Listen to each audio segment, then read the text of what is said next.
మహిళా commission chairperson ముందు మరి కాసేపట్లో విచారణకు హాజరు కానున్నారు బీఆర్ఎస్ వర్కింగ్ ప్రెసిడెంట్ కేటీఆర్. ఈ నేపథ్యంలో ఆయన మహిళా కమిషన్ ఆఫీస్ కు చేరుకున్నారు. ఆయనతో పాటు బీఆర్ఎస్ మహిళా నేతలు కూడా అక్కడికి చేరుకున్నారు.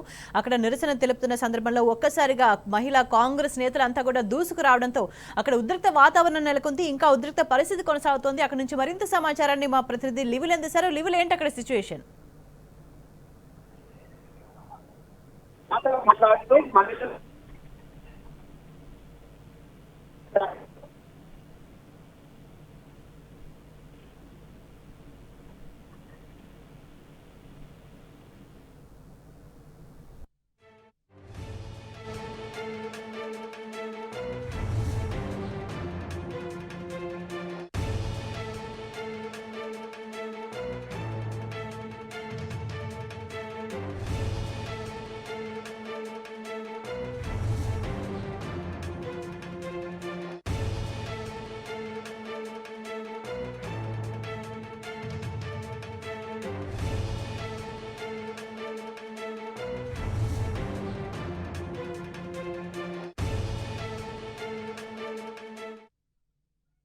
మహిళా కమిషన్ ఆఫీస్ దగ్గర నుంచి మరింత సమాచారం మా ప్రతినిధి లివిల్ అందిస్తారు. లివిల్, అక్కడ సిచ్యువేషన్ ఎట్లా ఉంది? ఏదైతే ఇవాళ మహిళా కమిషన్ సంబంధించి ఉద్రిక్త పరిస్థితులు నెలకొన్నాయి. బీఆర్ఎస్ అధ్యక్షుడు కేటీఆర్ విచారణకు హాజరవుతానని చెప్పినప్పటికీ కూడా విచారణకు హాజరయ్యాడు. అయినప్పటికీ కూడా ఇక్కడ బీఆర్ఎస్ మహిళా నేతలు కూడా ఆయనకు మద్దతుగా వచ్చారు. మహిళలపై అనేక దాడులు జరుగుతున్నాయి, మహిళలను అనేక ఇబ్బందులు అయినప్పటికీ కూడా మహిళా కమిషన్ ఏమాత్రం పట్టించుకోవట్లేదని చెప్పేసి కూడా నిరసన చెప్పే క్రమంలో ఇక్కడ కాంగ్రెస్ కు సంబంధించిన పార్టీ నేతలు కూడా ఒక్కసారిగా బీఆర్ఎస్ నేతల పైన దాడులకు దిగారు. బీఆర్ఎస్ నేతలకు సంబంధించిన వారిపైన దాడులకు దిగుతూ ఒక్కసారిగా పోలీసు వైఫల్యంతో వారంతా కూడా లోపలికి చొచ్చుకొచ్చే ప్రయత్నం చేశారు.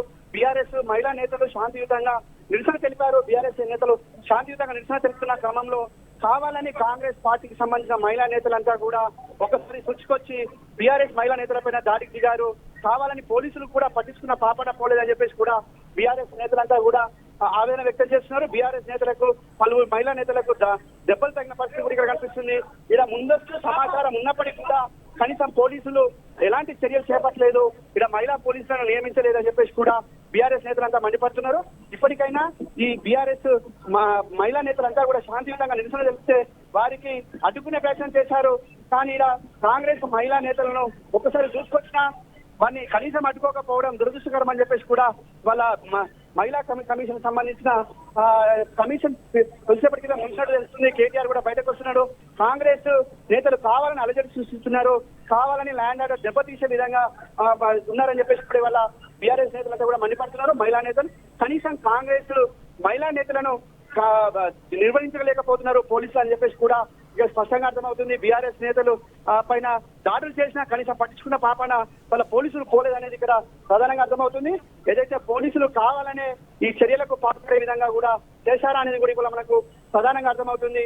ఏదైతే కాంగ్రెస్ కు సంబంధించిన ప్రభుత్వం ఉండడమే ఇందుకు నిదర్శనం. గతంలో కూడా 10 సంవత్సరాల పాటు మహిళా కమిషన్ ఉంది. ఏనాడు కూడా అప్పుడు ఇలాంటి చర్యలు లేవు. కానీ వాళ్ళ పోలీసు వైఫల్యం, ల్యాండ్ ఆర్డర్ వైఫల్యంతోనే ఈ విధంగా దాడులు జరుగుతున్నాయి.